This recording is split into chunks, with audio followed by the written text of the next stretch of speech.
నాయకుడు కార్యక్రమానికి స్వాగతం. దక్షిణ కాశీగా పేరుకాంచిన శ్రీకాళహస్తి నియోజకవర్గంలో రాజకీయం రసకందాయంలో పడింది. తెలుగుదేశం వైసీపీ పార్టీలను దెబ్బకొట్టడం కోసం బీజేపీ సరైన వ్యక్తిని రంగంలోకి దింపింది. ఏపీలో బీజేపీ నుంచి బోణి కొట్టగలరని అధిష్టానం భావిస్తున్న వారి జాబితాలో అతని పేరు మొదటి వరుసలోనే రాసిపెట్టుకుంది. శ్రీకాళహస్తి నుంచి ఢిల్లీ దాకా బీజేపీ నేతల ఆశీస్సులున్న ఆ నాయకుడు ఇప్పుడు శ్రీకాళహస్తిలో రాజకీయ రణరంగంలో పోరాటం మొదలుపెట్టారు. మున్సిపల్ ఫ్లోర్ లీడర్గా, శ్రీకాళహస్తి ట్రస్ట్ బోర్డు చైర్మన్గా సేవలందించి బీజేపీ నుంచి ఎమ్మెల్యే అభ్యర్థిగా బరిలోకి దిగిన కోలా ఆనంద్ కుమార్ శ్రీకాళహస్తిలో సుడిగాలిలా పర్యటిస్తున్నారు. దక్షిణ కాశీగా పేరుగాంచిన శ్రీకాళహస్తి నియోజకవర్గంలో రాజకీయం రసకందాయంలో పడింది. తెలుగుదేశం వైసీపీ పార్టీలను దెబ్బకొట్టడం కోసం బీజేపీ సరైన వ్యక్తిని రంగంలోకి దించింది. ఏపీలో బీజేపీ నుంచి బోణి కొట్టగలరని అధిష్టానం భావిస్తోన్న వారి జాబితాలో ఆయన పేరు మొదటి వరుసలోనే రాసిపెట్టుకుంది. శ్రీకాళహస్తి నుంచి ఢిల్లీ దాకా భాజపా నేతల ఆశీస్సులున్న ఆ నాయకుడు ఇప్పుడు శ్రీకాళహస్తిలో రాజకీయ రణరంగంలో పోరాటం మొదలుపెట్టారు. మున్సిపల్ ఫ్లోర్ లీడర్గా, శ్రీకాళహస్తి ట్రస్ట్ బోర్డు చైర్మన్గా సేవలందించి భాజపా నుంచి ఎమ్మెల్యే అభ్యర్థిగా బరిలోకి దిగిన కోలా ఆనంద్ కుమార్ శ్రీకాళహస్తిలో సుడిగాలిలా తిరిగేస్తున్నారు. నియోజకవర్గంలోని అన్ని మండలాల్లో ఆయనకంటూ ఓ వర్గం, ఆయనకంటూ ఓ సైన్యం కలిగిన కోలా జిల్లా రాజకీయాల్లో హాట్ టాపిక్గా మారారు. శ్రీకాళహస్తి నియోజకవర్గంలో ప్రత్యర్థి పార్టీల అభ్యర్థుల్ని సైతం పరుగులు పెట్టిస్తున్నారు. కోలా ఆనంద్ చిత్తూరు జిల్లాకు పరిచయం అక్కర్లేనటువంటి వ్యక్తి. శ్రీకాళహస్తి నియోజకవర్గానికి పొలిటికల్ లీడర్. శ్రీకాళహస్తి దేవస్థానం మాజీ ట్రస్ట్ బోర్డు చైర్మన్గా సుదీర్ఘమైనటువంటి రాజకీయ అనుభవం ఉన్నటువంటి కోలా ఆనంద్ శ్రీకాళహస్తిలో పొలిటికల్ బ్రాండ్ అంబాసిడర్గా అంటారు. ఏ పార్టీలో ఉన్న ఒక అసెట్ అని అన్ని రాజకీయ పార్టీలు కోలా ఆనంద్ కోసం ఎదురు చూస్తుంటారు. తాజాగా జరిగినటువంటి రాజకీయ పరిణామాల నేపథ్యంలో ఏడాదిన్నర క్రితం భాజపా తీర్థం పుచ్చుకున్నటువంటి కోలా ఆనంద్ ఈరోజు శ్రీకాళహస్తి నియోజకవర్గం నుంచి అభ్యర్థిగా బరిలో దిగుతున్నారు. గతంలో అనేక పర్యాయాలు ఒక ట్రెండ్ సెట్టర్గా మారినటువంటి కోలా ఆనంద్ ఈసారి శ్రీకాళహస్తిలో ఏ రకమైనటువంటి పోటీ ఇవ్వబోతాడు? శ్రీకాళహస్తి నియోజకవర్గం నుంచి ప్రజల అభిమానాన్ని ఎలా చూరగొంటారు? శ్రీకాళహస్తి నియోజకవర్గానికి నుంచి భాజపా అభ్యర్థిగా అమరావతికి వెళ్తారా? ఆయనకున్నటువంటి వ్యూహం ఏంటి? ఆయనకున్నటువంటి అంచనాలు ఏంటి? మొత్తంగా భారతీయ జనతా పార్టీకి సంబంధించి ఒక కీలకమైనటువంటి నేతల్లో ఒకరుగా ఉన్నటువంటి కోలా ఆనంద్ అంతరంగం ఏంటి? ఆయనతో మాట్లాడే ప్రయత్నం చేద్దాం. ఆనంద్ గారు నమస్కారం.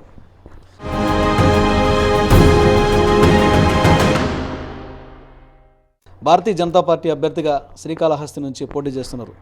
బహుశా ఇంత డిస్కషన్ కూడా ఎక్కువగా వస్తుంది శ్రీకాళహస్తిలో.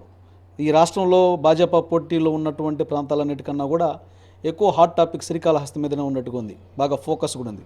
బహుశా మీ వ్యక్తిగతమైనటువంటి ఇమేజ్ కావచ్చు, లేకపోతే ఇంకేదైనటువంటి కారణాలు కూడా కావచ్చు. ఏంటి ఆ పరిస్థితులు రావడానికి కారణం ఏంటి? నేను ఒక 20 సంవత్సరాలుగా శ్రీకాళహస్తి నియోజకవర్గంలో ఉన్నటువంటి ప్రజలకి అందుబాటులో ఉంటూ, వాళ్ళకి ఏ అవసరం వచ్చినా, ఏ రాత్రి వచ్చినా, ఏ పగలు వచ్చినా వాళ్ళకి వెంటనే నా దగ్గర కూర్చున్నటువంటి ప్రతి ఒక్కరికి కూడా పార్టీలకు అతీతంగా, కుల మతాలకు అతీతంగా సేవ చేసేటటువంటి మనస్తత్వం కలిగినటువంటి వ్యక్తిని కాబట్టి నేను ఒకే పార్టీలో ఉన్న తర్వాత బీజేపీలో 2014లో చేరినాను. నరేంద్ర మోడీ గారి నాయకత్వాన్ని ఆ రోజుల్లోనే గుర్తించి నేను 2014లో జరిగిన ఎన్నికలకి అటు బీజేపీ అభ్యర్థి, ఇటు తెలుగుదేశం అభ్యర్థికి అప్పుడు పొత్తుల్లో ఉన్నటువంటి పరిస్థితి కాబట్టి నేను నా వంతు సహాయ సహకారాలు అందించడం జరిగింది. కాళహస్తి నియోజకవర్గం నుంచి పార్లమెంట్ అభ్యర్థికి అయితే మెజార్టీ రావడం జరిగింది. ఆ మెజార్టీ బీజేపీకి రావడం, అదేవిధంగా ఎమ్మెల్యేకి కూడా ఇప్పుడున్న శాసనసభ్యుడు గెలుపొందడం జరిగింది. అంటే గెలిచిన తరువాత వారు మా మీద ఎలాంటి కృతజ్ఞతాభావం లేకుండా పూర్తిగా చాలా ఇబ్బంది పెట్టినటువంటి పరిస్థితి జరిగింది. మా మీద తప్పుడు కేసులు బనాయించి మమ్మల్ని చాలా ఇబ్బందికరమైన పరిస్థితి కూడా పెట్టడం జరిగింది. కానీ అయినా కూడా మనం దాన్ని తట్టుకునేటటువంటి శక్తి సామర్థ్యం ఉన్నటువంటి వ్యక్తిని కాబట్టి అవన్నీ నేను పెద్ద లెక్క చేసినటువంటి వ్యక్తిని కాదు. కానీ మనసులో ఏమిరా ఈరోజు ఎవరి వల్ల ఎమ్మెల్యే అయినాం, ఎవరి వల్ల మంత్రి అయినాం అన్నటువంటి ఒక కృతజ్ఞతాభావం లేకుండా కూడా వాళ్ళు ప్రవర్తించారు. అయినా కూడా అందుకు తగ్గ పరిస్థితి ఈరోజు కాళహస్తి నియోజకవర్గంలో ఉన్నటువంటి ఓటర్ మహాశయులందరికీ కూడా, నా అభిమానులకి, నా మిత్రులకి, నా శ్రేయోభిలాషులు అందరికీ కూడా తెలుసు ఈ నియోజకవర్గంలో ఆనంద్ ఎలాంటి వ్యక్తి, ఆనంద్ ఎంత సహాయం చేసినాడు, ఆనంద్ ఏ రకంగా ఉపయోగపడ్డాడు అన్న దాని మీద అందరూ కూడా ఆలోచించారు. కానీ ఈరోజు పరిస్థితి చూస్తే శ్రీకాళహస్తి నియోజకవర్గంలో ఉన్నటువంటి పార్టీలు, ఇట్లా తెలుగుదేశం కావచ్చు, అటు వైసీపీ కాబట్టి, జనసేన కాబట్టి, వాళ్ళందరూ కూడా వాళ్ళు నాయకుల పేర్లు అంటే చంద్రబాబు నాయుడు గారి పేరు చెప్పుకోవాలి, జగన్మోహన్ రెడ్డి గారి పేరు చెప్పుకోవాలి, పవన్ కళ్యాణ్, నేనైతే మా నరేంద్ర మోడీ గారు, కన్నా లక్ష్మీనారాయణ గారు ఉన్నారు మా నాయకులు. కానీ కోలా ఆనంద్ ప్రజలందరికీ సుపరిచితుడు, లోకల్ వ్యక్తి మెయిన్. వీళ్ళలాగా హైదరాబాద్ నుంచి వచ్చో లేదా బెంగళూరు నుంచి వచ్చో ఇక్కడ పార్ట్ టైం రాజకీయం చేయట్లా, నేను ఫుల్ టైం రాజకీయం గత 25 సంవత్సరాలుగా పూర్తిగా ప్రజలతో మమేకమై, వాళ్ళకి ఏ కష్టం వచ్చినా, ఏ ఇబ్బంది వచ్చినా, ఏ రాత్రి వచ్చినా, ఎప్పుడైనా సరే వారు నా దగ్గరకు వస్తే పూర్తి స్థాయిలో అందుబాటులో ఉండి వారికి నిలబడిన వ్యక్తిని. నా మొబైల్ ఫోన్లో కూడా 24 అవర్స్ వర్కింగ్లో ఉంటాయి. రాత్రి ఏ టైంలో ఏ ఇబ్బంది వచ్చినా అనుచరులు కావచ్చు, కాళహస్తి పట్టణంలో ఉన్న ప్రజలు కావచ్చు, నియోజకవర్గంలో ప్రజలకు కూడా ఆ యొక్క ఇబ్బంది కలగనేయకుండా నేను ఎప్పటికి కూడా ఫోను అవైలబుల్లో పెట్టుకునే వ్యక్తిని. నేను చెప్తున్నాను కదా, నేను మీ అందరికీ ఒక 108 ఏ రకంగా పనిచేస్తుందో, ఏ అవసరం వస్తే, ఏ ఇబ్బంది వస్తే పనిచేస్తే, అదేలాగా కోలానంద్ కూడా ఒక 108 లాగా కాళహస్తి నియోజకవర్గ ప్రజలకు సేవలు అందించాను కాబట్టి నా మీద ఒక మంచి అభిప్రాయంతో ఉంది. ఈరోజు నేను భారతీయ జనతా పార్టీ అభ్యర్థిగా పోటీ చేస్తున్నా కూడా ప్రజలందరూ వాళ్ళ ఆశీర్వచనలు, దీవెనలు ఇవ్వడానికి రెడీగా ఉండాలని చెప్పి నేను తెలియజేసుకుంటున్నాను. అంటే కోలానంద్కి పూర్వం రాజకీయ వారసత్వం లేదు, ఎక్కడా కూడా రాజకీయ అండదండలు లేదు. ఏ నేతకు సంబంధించి కూడా గతంలో ఉన్నటువంటి పార్టీలో కూడా అనేక సందర్భాల్లో సంఘర్షణ, నలిపేయాలని చూసిన ప్రతిసారి నాయకుడిగా ఎదుగుతుంటున్నాడు. ఏంటి ఆ కోలానంద్కు ఉన్నటువంటి శక్తి, ఆ బలం ఏంటి, ఆ వ్యూహం ఏంటి? ఇప్పటి వరకు కూడా చాలా సందర్భాల్లో కాంగ్రెస్ పార్టీలో కూడా చాలా సందర్భాల్లో తిరుగుబాటు చేయాల్సి వచ్చింది, నలిగిపోవాల్సి వచ్చింది, ఇబ్బందులు పడాల్సి వచ్చింది, పోరాటం చేయాల్సి వచ్చింది, అనేక సందర్భాల్లో చూసాం. ఏంటి కోలానంద్కి శ్రీకాళహస్తిలో పట్టా, లేకపోతే ఇంకేమన్నా మర్మం ఉందా? మర్మం ఏం లేదు, పట్టంతా ప్రజా బలమే నా పట్టు. నా నియోజకవర్గం ఉన్నటువంటి యువత కావచ్చు, మరి ఇక్కడ ఉన్నటువంటి మహిళలు కావచ్చు, పెద్ద ఎత్తున వారందరికి కూడా ఒకటే. నేను శ్రీకాళహస్తి మున్సిపల్ ఫ్లోర్ లీడర్గా పనిచేసినప్పటి నుంచి కూడా నేనున్నటువంటి వార్డే కాదు, ప్రజలకు అందరికి కూడా ఆ రోజు అందుబాటులో ఉన్నటువంటి పరిస్థితి. ప్రజలకు అందరికీ నేను మున్సిపల్ ఆఫీస్ దగ్గరకు పోయినానంటే సరే, అన్ని పార్టీల వాళ్ళు అందరూ, ప్రజలందరూ కూడా వచ్చి నా దగ్గర ఆఫీస్ పరంగా ఎన్నో పనులు చేసుకొని పోయేటువంటి వ్యక్తులు. దాని తర్వాత నేను పాలక మండలి అధ్యక్షుడిని, కాళహస్తి దేవస్థానం తల్లి జ్ఞానప్రసన్నమ్మ శ్రీకాళహస్తీశ్వర స్వామి ఆశీస్సులతో నేను ఆ యొక్క దేవస్థానానికి చైర్మన్గా పనిచేశాను. మా అప్పుడున్నటువంటి నాయకులు, ముఖ్యమంత్రి గారు వైఎస్ రాజశేఖర రెడ్డి గారు కావచ్చు, అప్పుడు శాసనసభ్యులు ఎస్వి నాయుడు గారు కావచ్చు, మాజీ శాసనసభ్యులు చెంచిరెడ్డి గారు కావచ్చు, అందరూ కూడా నాకు సహాయ సహకారాలు అందించారు. నేను నాకు వచ్చిన అవకాశాన్ని నా స్వార్థం కోసం, నా సౌలభ్యం కోసం నేను వాడుకోలేదు, ప్రజల కోసం, అదేవిధంగా ఆలయ అభివృద్ధి కోసం.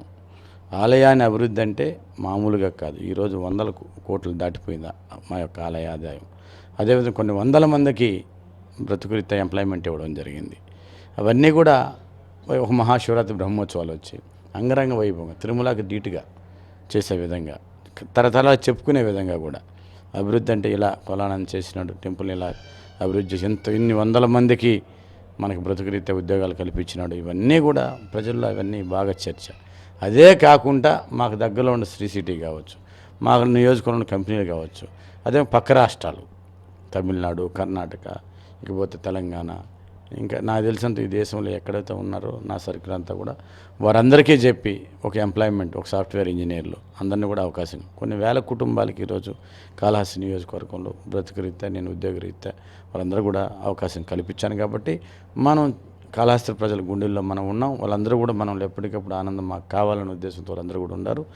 ఏదైనా కానీ పార్టీ పరంగా మాకు నరేంద్ర మోడీ నాయకత్వంలో, కన్నా లక్ష్మీనారాయణ నాయకత్వంలో మేము భారతీయ జనతా పార్టీ ఎలాంటి ఇబ్బంది లేదు. కానీ మమ్మల్ని ఇబ్బంది పెట్టింది తెలుగుదేశం పార్టీ, చంద్రబాబు నాయుడు గారు మాతో పొత్తులో ఉండి, ఆయన పొత్తుల నుంచి 2018, అదేవిధంగా మార్చి 18వ తారీఖున మా పొత్తుల నుంచి విడిపోయిన తర్వాత మమ్మల్ని తిట్టేదానికే భారతీయ జనతా పార్టీని, నరేంద్ర మోడీ గారిని తిట్టడం కోసం ధర్మ పోరాట దీక్షలు అనేటటువంటి ఒక అధర్మంతో ఆయన ఈ రాష్ట్ర ప్రజల ధనాన్ని అంతా దుర్వినియోగం చేస్తూ, కోట్లాది రూపాయలు దుర్వినియోగం చేసి ఈ రాష్ట్ర ప్రజల్ని ధనాన్ని మొత్తం కూడా మరి పక్కదారికి మళ్ళించి ఇబ్బంది పెట్టిన సంగతి మీరు చూశారు. కానీ ఈ 2019 ఏప్రిల్ 11 జరిగిన ఎన్నికల్లో ప్రజలు ఏ రకంగా తీర్పిస్తారన్న దాని మీద ఇప్పటికే ఒక నిర్ణయంకి వచ్చారు. ఖచ్చితంగా మా నియోజకవర్గం కాదు, రాష్ట్రంలో కూడా మంచి తీర్పును ప్రజలు ఇవ్వబోతున్నారని చెప్పి నేను తెలియజేస్తున్నాను. అంటే గతంలో సమైక్యాంధ్ర ఉద్యమంలో కానీ ప్రత్యేక హోదా విషయంలో కానీ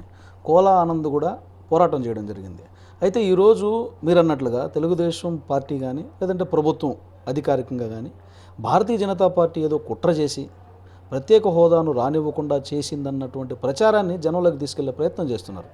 అందులో శ్రీకాళహస్తి నియోజకవర్గం కూడా ఒకటి. ఇలాంటి ప్రయత్నాల్ని ప్రజలు విశ్వసిస్తున్నారన్నటువంటి భావనలో ఉన్నటువంటి పార్టీలకు కానీ లేదంటే విశ్వాసంలోకి తీసుకుంటారన్నటువంటి ఆలోచనలో ఉన్నటువంటి జనానికి కానీ కోలా ఆనంద్ బీజేపీ అభ్యర్థిగా వెళ్తున్నప్పుడు ఏం చెప్తాడు, ఏ రకంగా ఆ ప్రజలను ఒప్పిస్తాడు? నేను ప్రజలందరికీ ఒకటే చెప్తున్నా, 2014 ఎన్నికలకు ముందు ఈ రాష్ట్రం విభజన చెందినప్పుడు అప్పుడు ముఖ్యమంత్రి కిరణ్ కుమార్ రెడ్డి గారు, మరి అప్పుడున్నటువంటి కాంగ్రెస్ ప్రభుత్వం, ఢిల్లీలో ఉన్నటువంటి ఆనాటి యూపీఏ ప్రభుత్వంలో విభజన చట్టం ఉంది. 10 ఏళ్ళు ఈ రాష్ట్రాన్ని మనం విభజించినాక అభివృద్ధి చేసుకోమని చెప్పి విభజన చట్టం ఇచ్చింది. మరి ఆనాటి ముఖ్యమంత్రిగా ఉన్నటువంటి ఈనాటి ప్రధానమంత్రి నరేంద్ర మోడీ గారు ఎక్కడ కూడా ప్రత్యేక హోదా ఇస్తామని ఆయన చెప్పలేదు. అది పచ్చి అబద్ధ కల్పన. మరి ప్రత్యేక హోదా ఇస్తానంటే 4 సంవత్సరాల తర్వాత తెలుగుదేశం పార్టీకి కనిపించిందా, చంద్రబాబు నాయుడు గారికి కనిపించిందా అని అడుగుతున్నాను నేను. మరి మీరు ముఖ్యమంత్రిగా ప్రమాణం స్వీకారం చేసిన వెంటనే పొత్తులో ఉన్నాం కదా, మీరు ఎందుకు నిలదీయలేదు? మీరు అమరావతికి పిలిచినప్పుడన్నా ఆయన్ని ప్రత్యేక హోదా ఇవ్వమని ఎందుకు అడగలేదు? మీరు ప్రత్యేక ప్యాకేజీ 2017లో ఈ రాష్ట్రానికి ఇచ్చినప్పుడు మీరు మీ అసెంబ్లీ సభ్యులు కావచ్చు, మీ మంత్రులు కావచ్చు, మీ ముఖ్యమంత్రి గారు అదే చంద్రబాబు నాయుడు గారు కావచ్చు, మీరందరూ అసెంబ్లీలో తీర్మానం ఎందుకు చేశారు? ప్రధానమంత్రికి ఎందుకు ధన్యవాదాలు చెప్పారు ప్రత్యేక ప్యాకేజీకి?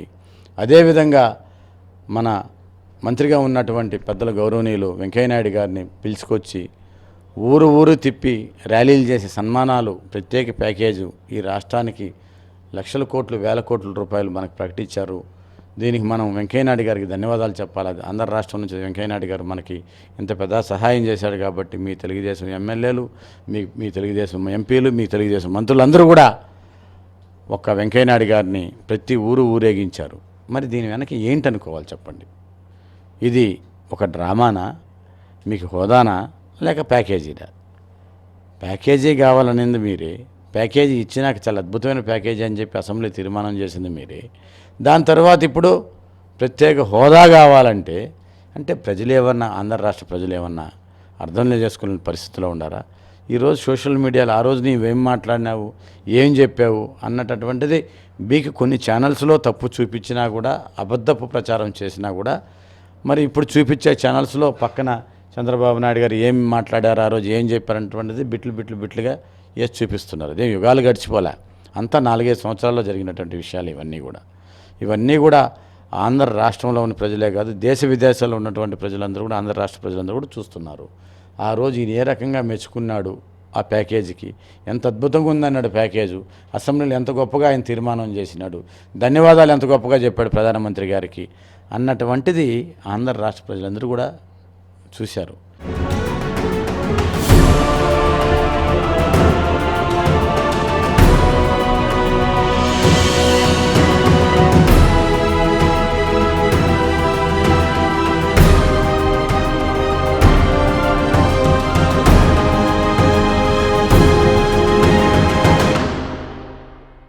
అంటే ఆంధ్రప్రదేశ్లో భారతీయ జనతా పార్టీకి అంతగా ఏమీ లేదు.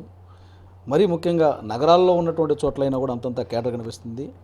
గ్రామీణ ప్రాంతాల్లో అంతగా లేదన్నటువంటి ప్రచారం జరుగుతున్నటువంటి నేపథ్యంలో మీకు పట్టణ ప్రాంతంతో పాటు గ్రామీణ ప్రాంతాలు కూడా మీ నియోజకవర్గంలో ఉన్నాయి. సో మీరు ప్రజల దగ్గరకు వెళ్తున్నప్పుడు మీకు వస్తున్నటువంటి రెస్పాన్స్ ఎలా ఉంది? మిమ్మల్ని ఈ విషయాలపైన ఏమైనా మాట్లాడుతున్నారా, లేదా మీరు చెప్పేదానిపైన కన్విన్స్ అవుతున్నారా? ఎక్కడ కూడా నేను డిసెంబరు 2వ తారీఖు నుంచి ఈ గత 4-5 మాసాలుగా ఇంటింటికి బీజేపీ కార్యక్రమం పెట్టుకొని ప్రతి ఇంటికి గ్రామాల్లో కూడా వెళ్ళడం జరిగింది. ఎవ్వరు కూడా నరేంద్ర మోడీ గారు మోసం చేశారనో, భారతీయ జనతా మోసం చేసిందని ఎవరు మమ్మల్ని ఎవరు నిలదీయలేదు, అడగలేదు. ప్రతి ఒక్కరు కూడా కోలానంద్ గురించి తెలుసు. అదేవిధంగా ఈరోజు భారతీయ జనతా పార్టీ రాష్ట్రానికి ఏమి ఇచ్చింది, ఏం చేసింది, 24 గంటల కరెంటు నరేంద్ర మోడీ గారు ప్రధానమంత్రి కాకముందు మన కరెంటే లేని పరిస్థితి చూసాం. అందులో ఈ వేసవి కాలంలో మనకి రోజుకు 4-5 గంటల కరెంటు ఉంటే గొప్ప, అట్లాంటిది 24 గంటల కరెంట్ ఇచ్చేటువంటి పరిస్థితి భారతీయ జనతా పార్టీ తీసుకొచ్చింది. మరి ఈరోజు ఎల్ఈడి బల్బులు రాష్ట్రం అంతా కూడా వెలుగుతూ ఉన్నాయి. ఎల్ఈడి బల్బులు, అదేవిధంగా రోడ్లు, మరుగుదొడ్లు, ఇంటింటికి మరుగుదొడ్లు ఇచ్చింది.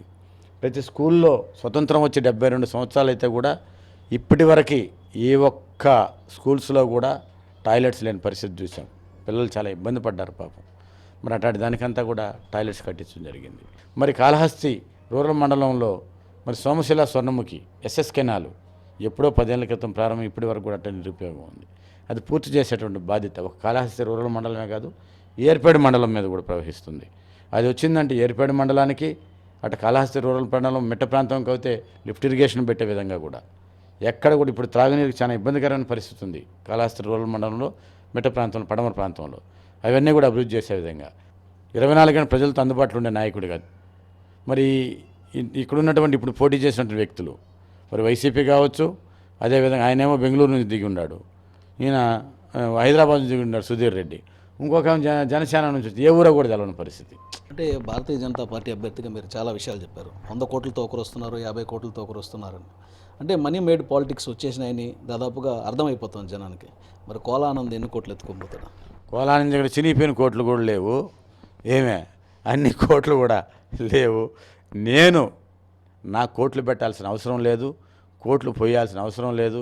ఎందుకంటే నేను కాళహస్తి ప్రజల గుండెల్లో ఉన్నటువంటి వ్యక్తిని, వాళ్ళ మనస్సులో స్థానం సంపాదించుకున్న వ్యక్తిని. మీకు స్థానం లేదు కాబట్టే కదా మీరు కోట్లు పోసుకొని ప్రజల ముందుకు వస్తున్నారని చెప్తున్నారు. నేనెందుకు కోట్లు పోయాలా? నేను కోట్లు పోయాల్సిన అవసరం లేదు. నాకు దేవుడి ఆశీస్సులు ఉన్నాయి, కాళహస్తి నియోజకవర్గ ప్రజల ఆశీస్సులు ఉన్నాయి. నేను కోట్లు కుమ్మరిచ్చే పరిస్థితులు లేదు. అందులో మా పార్టీ ఎవరు కూడా కోట్లు ఇచ్చే పరిస్థితుల్లో కూడా లేదు. చినిగిపోయిన కోట్లు కూడా మా పార్టీ ఇవ్వడం లేదని చెప్పి నేను తెలియజేస్తున్నాను. నేను కాళహస్తి నియోజకవర్గంలో చాలామంది సీనియర్లు ఉన్నారు. బహుశా ఈ 2019లో జరుగుతున్నటువంటి ఎన్నికల్లో లాగా ఎప్పుడూ లేదు. ఒకే ఏజ్ గ్రూప్ వాళ్ళు పోటీలో ఉన్నారు ఇంచుమించు, అటు ఇటుగా ముగ్గురు కూడా ప్రధాన పార్టీలన్నింటిలో కూడా. సీనియర్లు అసమ్మతివాదులు చాలామంది అన్ని పార్టీల్లో ఉన్నప్పటికీ వాళ్ళందరితో కూడా కోలానంద్ చాలా ఆత్మీయంగా ఉంటున్నాడు, అందరి మనసులు లాగుతున్నాడు. అంటే ఏం మంత్రం ఉందా లేకపోతే ఏమన్నా స్పెషల్? నా మంత్రం ఒకటే, నా కులం లేని మంత్రం, మతం లేని మంత్రం, ప్రజలే సేవ నా మంత్రం, ప్రజా దీవెనలే నా మంత్రం. ఇదే నాది ఈ నియోజకవర్గంలో. ప్రతి ఒక్కరు కూడా పార్టీలకు అతీతంగా నా ఇంటికి ఎవరు వచ్చినా కూడా, అయ్యా నువ్వు కాంగ్రెసా, నువ్వు తెలుగుదేశమా, లేకపోతే నువ్వు వైసీపీనా అని నేను అడగను. ఎవరు వచ్చినా కూడా సరే నా ద్వారాలు తెరిచి ఉంటాయి. వాళ్ళకి సేవ చేయడమే నా మంత్రం, అదే నా బలం ఇక్కడ. అంటే అన్ని పార్టీలు, ప్రధాన పార్టీల్లో చాలా అసమ్మతి రాగాలు వినిపిస్తున్నాయి. ఆ అసమ్మతి రాగాలు కొంచెం బలంగా కూడా వినిపిస్తున్నాయి, భారీ స్థాయికి కూడా వచ్చే అవకాశం ఉంది. వాళ్ళందరూ టచ్లో ఉన్నారంటున్నారు, నిజమేనా? ఖచ్చితంగా ఉంటారు, రాజకీయ పార్టీలు కదా. ప్రజాస్వామ్యంలో ఇవన్నీ కూడా సర్వసాధారణం. అందులో ఎన్నికలు వచ్చాయి, ఇప్పుడు చూస్తున్నాం మనం. ఎమ్మెల్యేలు ఎంపీలే ఇప్పుడున్న ఎంపీ, ప్రచారంలో ఉన్న ఎంపీ వైసీపీ పరిగెత్తాడు. నెల్లూరు జిల్లాలో చూసాం, ఘోరమైనటువంటి సంఘటన అది. 3 రోజులు ప్రచారం ఉన్న తెలుగుదేశం అభ్యర్థిగా, మళ్ళీ వెంటనే ప్రచారం నుంచే కారులో నుంచి నేరుగా వెళ్ళిపోయి వైసీపీ కండువా కప్పుకునేసినాడు. సరే, అలాంటి పరిస్థితి ఉండేటప్పుడు ఇక్కడ నాయకులు కార్యకర్తలు కొంతవరకు వస్తారు పోతూ ఉంటారంటే అది నిజమే. అన్ని పార్టీలు అసమ్మతి ఉంది, కానీ మా పార్టీలో అసమ్మతులకి ఇసమ్మతులు లేవు. ఎందుకంటే చిన్న చిన్న మా పార్టీలో ఉన్న కార్యకర్తలని పాపం డబ్బు ఎరేస్తున్నారు.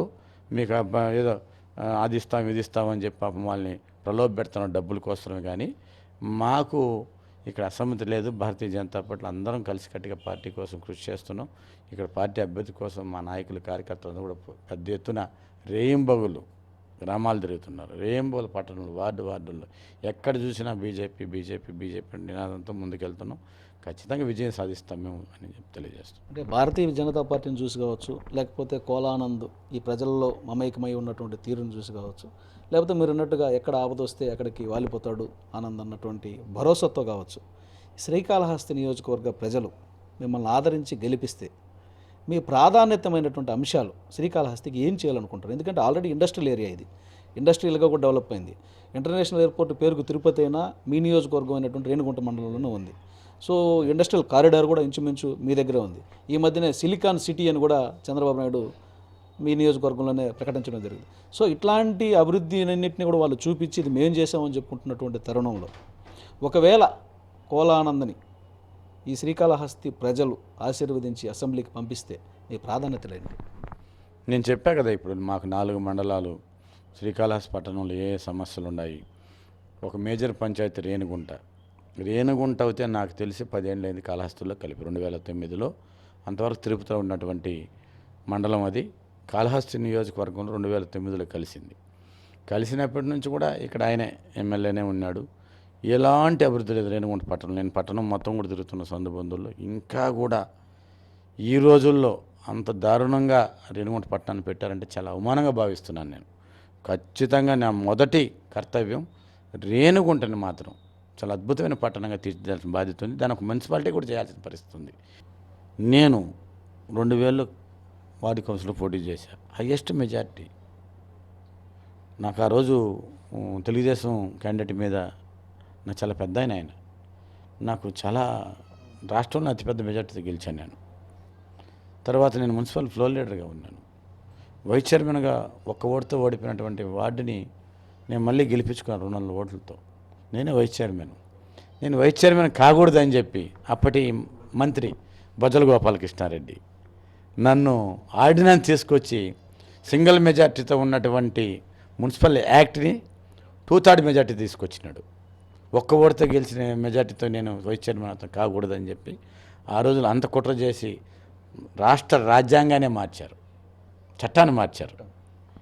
ఆర్డినెన్స్ తీసుకొచ్చారు, రాష్ట్ర చట్టాన్ని తీసుకొచ్చారు. మరి అట్లాంటి పరిస్థితిని ఆయన్ని కూడా ఎదుర్కొని నేను ఆ రోజుల్లో నుంచి మరి చాలా స్ట్రాంగ్గా కాళహస్తి నియోజకవర్గంలో నాకంటూ ఒక గ్రూప్, నాకంటూ వర్గాన్ని, నాకంటే ప్రజల్ని ఏర్పరచుకొని ఎవరు వచ్చినా ఎప్పుడు వచ్చినా వాళ్ళకి అందుబాటులో ఉండి ఒక బలమైనటువంటి శక్తిగా నేను ఏర్పడ్డాను. అదేవిధంగా నా పరిచయాలు బట్టి రాష్ట్రంలో కావచ్చు, జాతీయ స్థాయిలో కూడా కావచ్చు, ఢిల్లీలో కావచ్చు, ఇప్పుడు పెద్దలు అమిత్ షా గారు ఉన్నారు. అదేవిధంగా పెద్దలు ప్రధానమంత్రి నరేంద్ర మోడీ అందరి దగ్గరికి వెళ్ళే విధంగా బాగా దగ్గర పరిచయాలతో ఈరోజు నేను ఎందుకు భరోసా ఇస్తున్నానంటే ఖచ్చితంగా నేను గెలుపొందినాక సెంట్రల్ నుంచి ఊహించిన స్థాయిలో కేంద్ర ప్రభుత్వం నుంచి నా మీద ప్రత్యేకమైన ఆశ ఉంది. మా రాష్ట్ర అధ్యక్షుడు కన్నా లక్ష్మీనారాయణ గారు కూడా. ఇవన్నీ కూడా నేను కాళహస్తి నియోజకవర్గ ప్రజల్ని, నాకు చాలా ఆలోచన రాజకీయ పరంగా నేను చూడనటువంటి ఎమ్మెల్యేలు కాదు, నేను చూడని మంత్రులు, నేను చూడని ముఖ్యమంత్రులు కాదు, ఈ దేశంలో అందరితో చాలా దగ్గరగా ఉండేటువంటి వ్యక్తిని నాకు తెలుసు. ఈ నియోజకవర్గం ఏ రకంగా అభివృద్ధి చేస్తానని. అంటే ఇప్పుడు భారతీయ జనతా పార్టీలో కీలకమైనటువంటి నేతలంతా కూడా సన్నిహితంగా ఉన్నటువంటి వ్యక్తి మీరు. బాగా గట్టి భరోసా కూడా ఉన్నట్టుంది మీ మీద. ఈ రాష్ట్రంలో గెలుచుకొచ్చే గెలుపు గుర్రాల్లో కోలానంద్ ముందు వరుసలో ఉన్నాడన్నటువంటి ప్రచారం చాలా బాగా జరుగుతుంది. సో మీరు గిఫ్ట్ తీసుకెళ్తారు? అదే ఖచ్చితంగా. ఏదైనా కానీ మా రాష్ట్ర నాయకత్వం కూడా, జాతీయ నాయకత్వం నా మీద మంచి నమ్మకం ఉంది. నేను 2014 నుంచి కూడా పార్టీని ఎక్కడికట్ట అభివృద్ధి, పొత్తులో ఉన్నప్పుడు కూడా సరే, పార్టీని పొత్తుల్లో ఉన్నా కూడా నేను నా పార్టీని, నా పార్టీ కార్యకర్త, నా కేడర్ని వాళ్ళని అభివృద్ధి చేసుకుంటూ వారికి ఏం కావాలని చూసుకుంటూ, అదేవిధంగా దేవస్థానం సభ్యులుగా ఒకసారి బోర్డు వచ్చినప్పుడు కంబైన్లో వాళ్ళకి సభ్యులుగా అవకాశం కల్పించే విషయంలో కావచ్చు, అప్పటి మంత్రి మాణిక్యాలరావు గారు కూడా చాలా వరకు ఈ నియోజకవర్గంలో ఎన్నో సహాయ సహకారాలు అందించారు. ఎంతోమందికి ఎండోమెంట్ మినిస్టర్గా ఉన్నప్పుడు ఆయన కూడా సహాయ సహకారాలు అందించారు.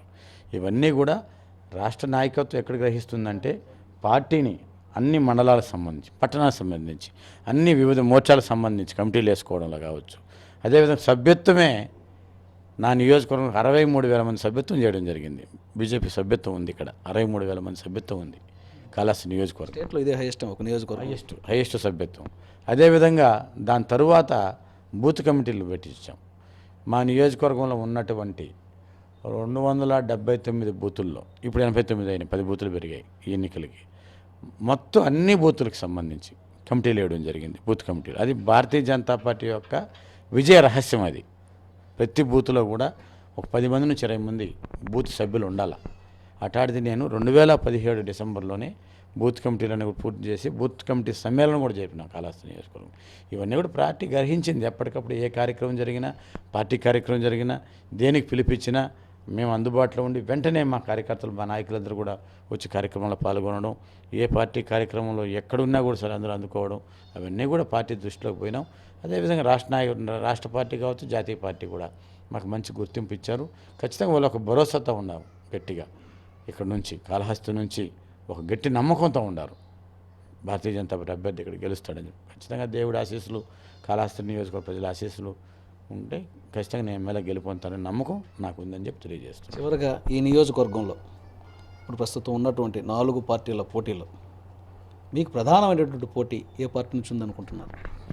నేను 3 పార్టీలు పోటీ అనుకుంటాను. నేను ఒక పార్టీతో పోటీ అనుకోను. నేను తెలుగుదేశంతో పోటీ, వైసీపీతో పోటీ, జనసేనతో పోటీ. నాకు 3 పార్టీలు ఒకరిని మనం బ్లేమ్ చేయకూడదు. 3 పార్టీలు నాకు పోటీనే. 3 పార్టీల నుంచి కూడా పోటీ ఉంది. కానీ నేను చెప్పాను, నేను 3 పార్టీలు పోటీనే. కానీ 3 పార్టీలు నాన్ లోకల్స్. కోలానంద్ ఒకటే లోకల్, చంటిగాడ్ లోకల్ లాగా కోలానంద్ లోకల్. మిగతా పార్టీ వ్యక్తులకి డోర్ నెంబర్ కూడా లేని పరిస్థితి. మీకు తెలుసో తెలియదు, ఒక డోర్ నెంబర్ ఉన్నాయి కనుక్కోమనండి, డోర్ నెంబర్ కూడా లేవు. అది వాళ్ళ పరిస్థితి.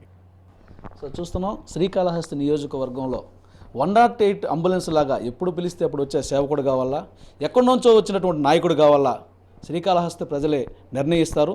వారి దీవెనలతో ఖచ్చితంగా అమరావతి అసెంబ్లీలో భారతీయ జనతా పార్టీ తరఫున అడుగుపెట్టి భారతీయ జనతా పార్టీ పెద్దలకు శ్రీకాళహస్తి నియోజకవర్గ విజయాన్ని గిఫ్ట్గా అందిస్తానన్నటువంటి ధీమాని కోలానంద్ వ్యక్తం చేస్తున్నారు. వీడియో జర్నలిస్ట్ సుబ్బుతో KM Mohan, HM TV, Srikalahasti. ఇది ఇవాల్టి నాయకుడు. చూస్తూనే ఉండండి హెచ్ఎం టీవీ.